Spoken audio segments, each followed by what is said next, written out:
unstoppable energy when it comes to spreading the message of liberty.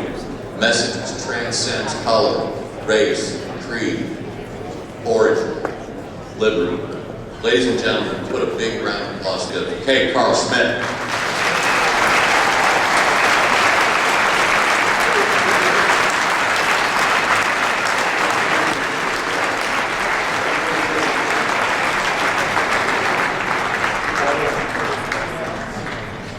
Hello, Cincinnati. I bring greetings to you from the great state of Alabama. I tell you what, it is great to be back in Cincinnati once again, to be among family, I know that there's a handful of black people here, but I say I'm still among family because we share the same values. I'm not really for the color. I'm here because the values there. And thank you to Ann Becker and the Cincinnati Tea Party, Northern Kentucky Tea Party group for allowing me to travel to this lovely state again, Northern Kentucky, Cincinnati area, and to share this message with you of liberty. Before I get started, let me first dispel 4 myths regarding this Frederick Douglass Republican methodology, this Frederick Douglass Republican movement, and this Frederick Douglass Republican mantra. The first myth is this: the Frederick Douglass Republican movement is not a sub-group of the GOP. We are anti-status quo, anti-establishment Republican Party. The Republican Party is not considered a party of Frederick Douglass. It was a defender of the Constitution. It would make the plight of the poor a legislative priority, not in terms of lifetime of entitlements, but elevate the poor to become employees and entrepreneurs. That's what it's all about. The second myth is this: that the Frederick Douglass Republican movement is a black membership organization. That is not true. To be a Frederick Douglass Republican is not based on color, it's based on values. And it's based on the 4 life empowering values of Frederick Douglass: respect for the U.S. Constitution, respect for life, the belief in limited government, and the belief in personal responsibility. Those are the 4 life empowering values of Frederick Douglass. Those are conservative values. The third myth is this: that the Frederick Douglass Republican movement is about outreach to minorities. No, it's about sharing the life and empowering values of the conservative philosophy to all Americans. Latinos, blacks, young people, and women. Those are the 4 voting blocks that we did poorly in the last election. Well, the reason why Frederick Douglass is so key, and I will kind of elaborate on it in a minute, Frederick Douglass resonates with those four groups. He resonated with blacks because Frederick Douglass is the grandfather of the Civil Rights Movement. Dr. King is the son of the Civil Rights Movement, the father of the Civil Rights Movement. He got many of his ideas and strategies from the writings of Frederick Douglass. Frederick Douglass resonated with Latinos. Frederick Douglass supported Chinese immigration. Back in 1868, Frederick Douglass gave a speech called Composite Nationality. They asked him to comment on Chinese immigration. Douglass said, "For humanity reasons, let them come. This is the greatest country in the history of the world. Let them come to improve the quality of life for themselves and their families." But in that same speech, Douglass said there's a process. Douglass said, 1, they must bow to the same law. Bows in form of respect, respect for the law. This is what Douglass said. Douglass said, 2, they must speak the same language. That's what he said. Then Douglass said they must understand the duties of citizenship and study the values and the significance of our Constitution. This is what Frederick Douglass said. And the last myth is this: the myth is that white conservatives cannot effectively engage minorities. Stop believing that lie. Stop believing that lie. I know some black conservatives who cannot engage minorities. Stop believing that lie. You can do it, but you must be trained in what works. There's a lot is talking about what we must do as conservatives, what the Republican Party must do. They got to become more diverse. They're talking about what we should be doing, or what we ought to do. But nobody's talking about sharing and telling us how to do it. Tonight, I'm going to tell you how to do it. I'm going to share with you how to do it, how to broaden the base of the conservative movement, how to inspire more people to join our ranks. But here's the first thing we got to understand, that we're losing the propaganda battle. We're losing the propaganda battle. It's not the battle of ideas where we have our challenges, it's the propaganda battle.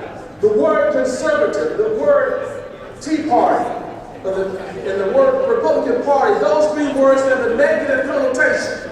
They're synonymous with the word racist. If you call yourself a black conservative, you might as well call yourself a black racist, because we're losing the propaganda battle. You call yourself a Tea Party conservative, you might as well call yourself a Tea Party racist. Why? We're losing the propaganda battle. You call yourself a Christian conservative, you might as well call yourself a Christian racist. You call yourself a constitutional conservative, you might as well call yourself a racist. Because those words, the words conservative, the word Tea Party, the word Republican Party, even the Constitution, we're losing the propaganda battle, and the left have turned those words to mean something racist, which we're not. The person you see on this stage today hasn't always been like this. I thank God for deliverance. See, I grew up in a Democrat household. When I grew up, I thought I was born a Democrat. But God delivered me. He showed me some things about myself. It was 2 Corinthians 13:5 that changed my life. Now, I am a conservative, but that is now how I define myself politically. I'm a President Douglas Republican. So when I say that, it gives you a glimpse to what I believe in. And I believe in the four life and heart values of President Douglas. Respect the U.S. Constitution, respect for life, the belief in limited government. I like to keep more of the money that I make. And I believe in personal responsibility. I am a conservative, but that's not how I define myself politically. I'm a Frederick Douglass Republican. So to be a Frederick Douglass Republican is not based on color, it's based on some more values. Let me quickly give you a quick class on Frederick Douglass. Born 1818. Born below poverty. Born below poverty. See, when you're born into poverty, at least you own your own body. But when you're born below poverty, in other words, born into slavery, Douglass not even own his own body. Douglass said on one occasion, he said, the cruel thing about slavery, it wasn't the hard work. Douglass said, my gosh, I'm working harder right now to free me. The cruel thing about slavery is somebody else controlled me, told me what time to get up, what my worship should be, what I could and could not eat. And he determined what kind of health care I should have. See, Douglass escaped from slavery in 1838 at the age of 20. He escaped from slavery. He escaped from slavery in 1838. What did he escape from? He escaped from slave master entitlements. He escaped from slave master welfare programs. The master was taking care of him. He escaped from slave master on health care.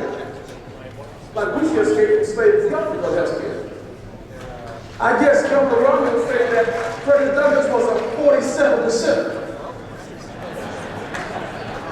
But after he escaped from slavery, Douglass discovered his God-given gifts and discovered his God-given talents. Here's a man who was an advisor of 5 U.S. presidents, all Republican presidents: Abraham Lincoln, James Garfield, Rutherford Hayes, Benjamin Harrison, and Ulysses S. Grant. Never been to school in his life.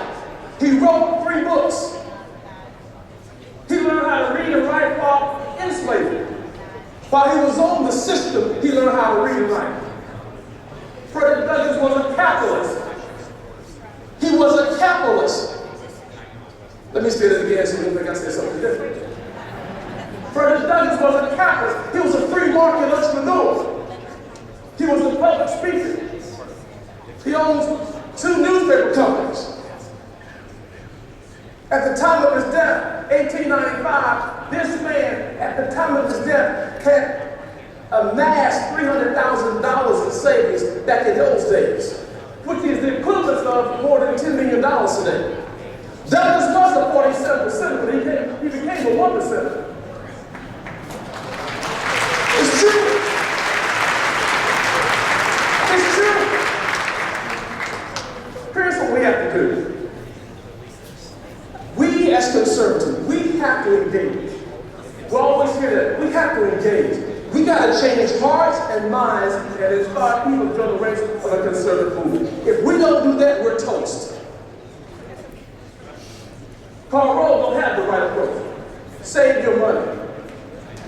Karl Rove does not have the right approach. It's in the trenches that counts.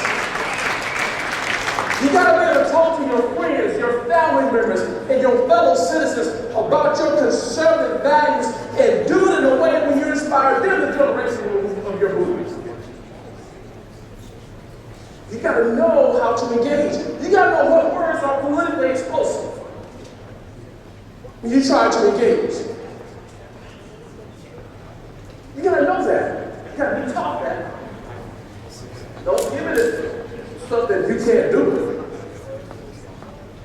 You don't need a black person to come with you to go engage somebody else that's a minority. You just got to be trained how to do it. I had to be trained how to, I didn't get this thing right the first time.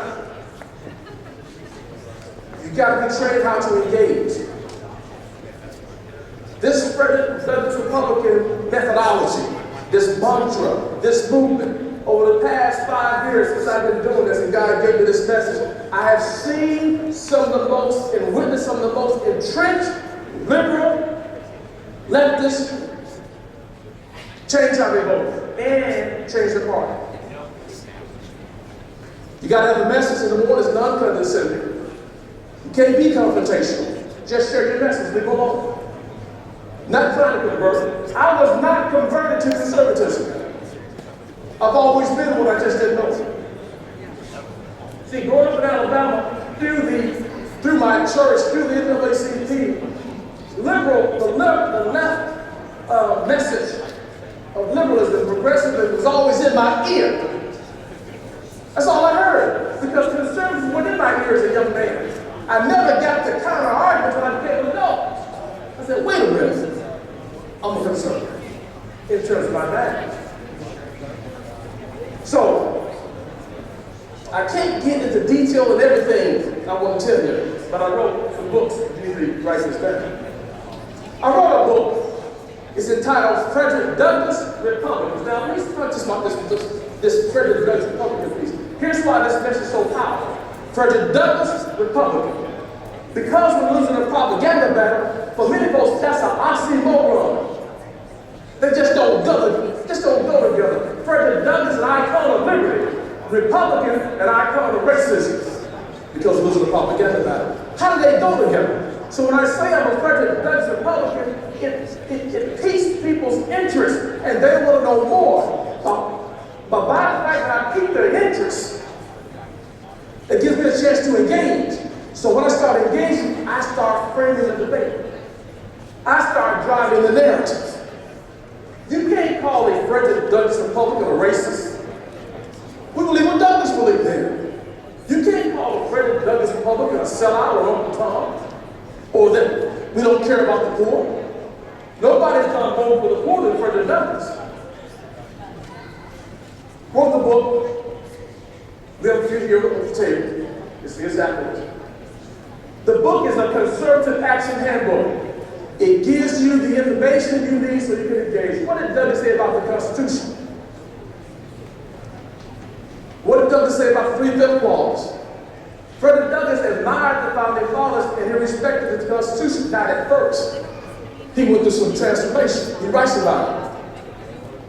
What did Douglas say about welfare mentality, immigration, school choice? Douglas wrote about these things. He lived it.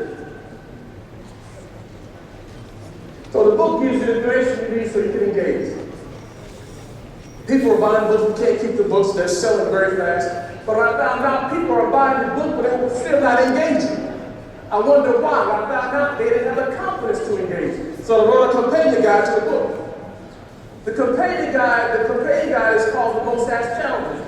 Let me tell you how God described the righteous companion guide. When you study the ministry of Jesus Christ, you remember how the scribes and Pharisees would sometimes try to trap the Christ to get him to say something damaging so they could discredit him. That's what liberals do to the conservative.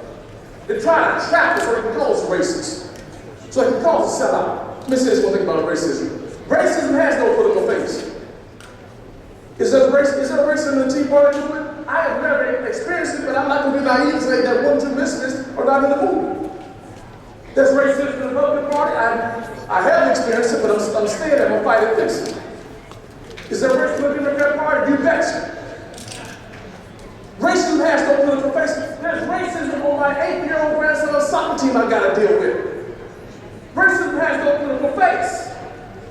So this lie that all the racism in politics is a conservative movement is a lie. Some of the biggest racists I have ever witnessed in my life are blacks and how blacks treat each other. I'm a graduate of historical black college. When I was in college, there was a sorority that had something called the brown paper bag test. Meaning that if you were to be a member of the sorority and your skin tone was darker than brown paper bag, you couldn't come in. You can't get more racist than that. Racism has no political face. The question is, it's not if a person or an organization is racist. The question is, what are you doing to interact and impact and make a difference if it's there? Anybody can think of one, but what are you doing to interact and impact and raise the level of morality? Let me get back to this companion guide. What the Pharisees described, and I realized that Jesus was a subject matter expert. And he had to take the challenges, and he turned around and make a teachable moment. That's what we must learn to do as conservatives. We got to take the challenges. If we're going to get the trenches, start engaging people, we got to learn how to take the challenges, and you turn around and make a teachable moment. Give an example. Before you met me, if somebody asked you if you're a conservative, what would you have said? You would have said yes. You said yes, you just lost. The word conservative, because of the propaganda matter, has a negative connotation. It means what? Racist. Kate Cole, you're a conservative. I'm a Frederick Douglass Republican. And I believe those four like modernizing Douglass. And sometimes you have to ask the question like the Christ did to a question. Do you share those same conservative values? This is a center-right nation. Most folks will say yes. Well, guess what? That makes you a conservative, but it still makes you a Frederick Douglass Republican. That's the book. What we're trying to do, we're trying to elevate people from being superficial observers to become independent critical thinkers. That's what it's all about. It doesn't matter which political party you are in. It does not matter which political party you're in. To me, what I found out, the most important thing is this. The way in which you vote, does it show your love and your allegiance to the God that you say you serve? There's a quote from Robert Brown Elliott, who in Reconstruction, Robert Brown Elliott was a black congressman from South Carolina. He was a black Republican. He said on one occasion, he said, I am a slave to principles. I call no political party master. That's what it's all about. It's about voting values. You gotta learn to win this propaganda battle. You gotta learn how to engage. You gotta learn how to talk to your friends, your family members, and your fellow citizens about your conservative values without the fear of being labeled a racist. Frederick Douglass is the bridge over the abyss of racism and class warfare that's being created by the liberal left. He is the bridge. If you want to have a diversity and inclusion program and Frederick Douglass is not your primary focus, you do not have one. Because you be victim of the race card, class warfare attacks. But Douglass, that comes off the table. The quintessential constitutional conservative and the quintessential American dream story, Frederick Douglass. Thank God we have a Frederick Douglass. Thank God we have the literary legacy of his writings. He respected the founding fathers, the Constitution. He believed in limited government. He believed in personal responsibility. Why did he escape from slavery? He didn't want the slave master to take care of him. He wanted his God-given right to free will. He wanted self-rule. He wanted the chance to live life, liberty, and to pursue the happiness appropriate his family. That's the key. So when you go out and engage, you let people know that you're not a bull-colored George Wallace type conservative, you're a Frederick Douglass type conservative. That's what you have to do. Because we're moving the propaganda down. So in this companion guide, let me say this now before I forget to say it later. So what you did, you get both books. You get the companion guide and the book, they come together. It's a set. It's incomplete about one and not the other, so they come as a set. Now, the books are actually free, which means for the autograph inside the book. And that's $20 for the set. I'm a Catholic. Okay? I am a Catholic. So, now unlike the Christ, he had this knowledge. He just had it. But we must carefully study to show ourselves approved. Start reading Frederick Douglass' first autobiography. It's called The Narrative of the Life of Frederick Douglass. Get into the writings of Douglass. If you want a quick course, because you got to get my book and I get all that research for you. I take those 4 life requirement values: respect for the U.S. Constitution, respect for life, belief in limited government, and belief in personal responsibility. And I give you 5 quotes on each of the 4 life requirement values. What it doesn't say about the Constitution. 5 quotes. What it doesn't say about limited government. What it doesn't say about personal responsibility. 5 quotes. What it doesn't say about what? Respect for life. The left don't have an answer for Frederick Douglass. The left does not have an answer for Frederick Douglass. Once we're able to get this Frederick Douglass Republican message on a national level, where people are trained in this methodology of engagement, you'll see the liberals start jumping out of the window. They don't have an answer for this. They do not have an answer for Douglass at all. At all. But what we got to do now, we got to grow a nationwide army, if you will, of Frederick Douglass liberty messages. We got to grow a nationwide army of Frederick Douglass liberty messages. This includes all ethnicities, all ages. It will be LaRaza, NAACP, and Tea Party on steroids. That's what we must do. We got to engage. We have to engage. This is the answer. I can see no other icon that we can use that trumps the race card, that trumps and defeats class warfare attacks. And that's the conservative. Before there was Reagan, there was Douglass. Because of a Douglass, there was a successful Lincoln. Frederick Douglass. The bridge. Frederick Douglass is what we need to champion. The focus is not President Obama. The focus is on children, our grandchildren. And what kind of country we're going to leave with them. And it hurts my heart. It hurts my heart when I look at my children and I think they're going to pay 80% of their income in taxes when they become my age. Well, the devil is a lie. We're not going out like that. And I want to let you know that I read the last chapter of the book. We won. We won. The question is this. What will be the strategy that leads us and takes us to victory? I can see no other strategy. And that's Frederick Douglass. I cannot express in words how Frederick Douglass is the answer. But you have to carefully study, show yourself proof what the left is going to do. They're going to say, oh, you're using Frederick Douglass to get black votes. No, you can't let them put that on because they don't know your Damascus Road story. Matter of fact, I don't care how much you study, they still gonna say it. They do to me all the time. They don't know how God has delivered me. And I'm not going to take me back what my God has delivered me from. I give you an example. I'm going to close with this.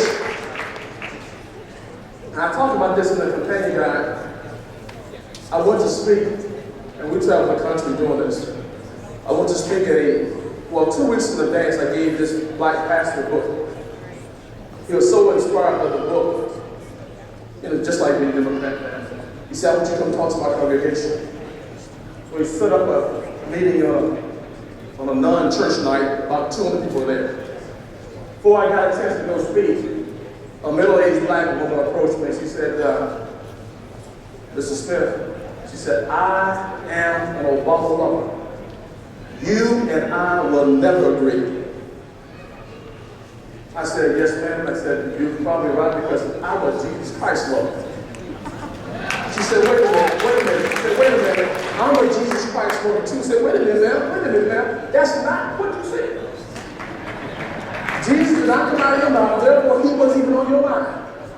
You said exactly what you meant. Look, you go to Bible study, you go to church, you get into that Bible, you're going to dissect that Bible to get truth and understanding. Now, the Christ, God couldn't say it. But you're going to make sure his word, you're going to check it out. But when it comes to President Obama, you give him a pass. There's something wrong with that. What do you think she did? She bought a book. That's my time. I appreciate